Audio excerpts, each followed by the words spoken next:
आमलकी एकादशी व्रत कथा प्राचीन समय की बात है। एक नगर था जहां विदिशा नामक राजा राज्य करते थे। वह अत्यंत धार्मिक और विष्णु भक्त थे। उनके राज्य में प्रजा भी धर्मपरायण थी।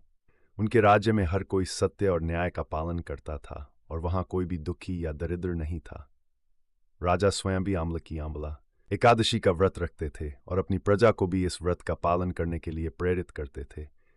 एक बार राजा अपने सैनिकों और मंत्रियों के साथ वन में शिकार के लिए गए। जंगल में घूमते घूमते वे थक गए और एक विशाल आंवले के वृक्ष के नीचे विश्राम करने लगे।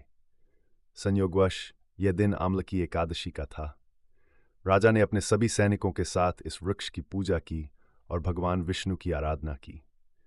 तभी वहां एक राक्षस आ गया जो बहुत ही भयंकर और क्रूर था। वह अनेक निर्दोष प्राणियों को मारकर खा जाता था। जब उसने राजा और उनके सैनिकों को देखा तो वह उन पर हमला करने के लिए आगे बढ़ा।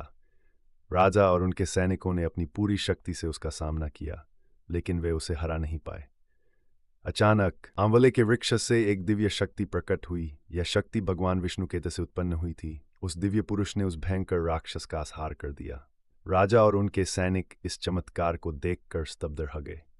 भगवान विष्णु की कृपा से राजा और उनके सैनिक सुरक्षित रहे और उन्हें इस बात का आभास हुआ कि आमलकी एकादशी व्रत करने से व्यक्ति को अद्भुत शक्ति और रक्षा प्राप्त होती है। राजा ने अपने पूरे राज्य में इस व्रत को करने की घोषणा की और तब से यह व्रत पूरे भक्ति भाव से मनाया जाने लगा।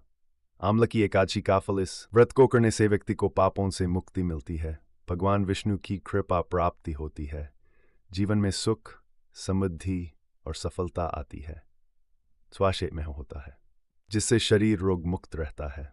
महत्वपूर्ण संदेश: पर्यावरण संरक्षण के लिए आंवले के वृक्ष का रोपण किया जाए। इस व्रत के माध्यम से धार्मिक और सांस्कृतिक मूल्यों का प्रचार किया जाए। सोशल मीडिया पर इस कथा को प्रचारित कर अधिक लोगों तक इसकी महिमा पहुंचाई जाए। नमो भगवते वासुदेवाय मंत्र का जाप करने से विशेष फल की प्राप्ति होती है।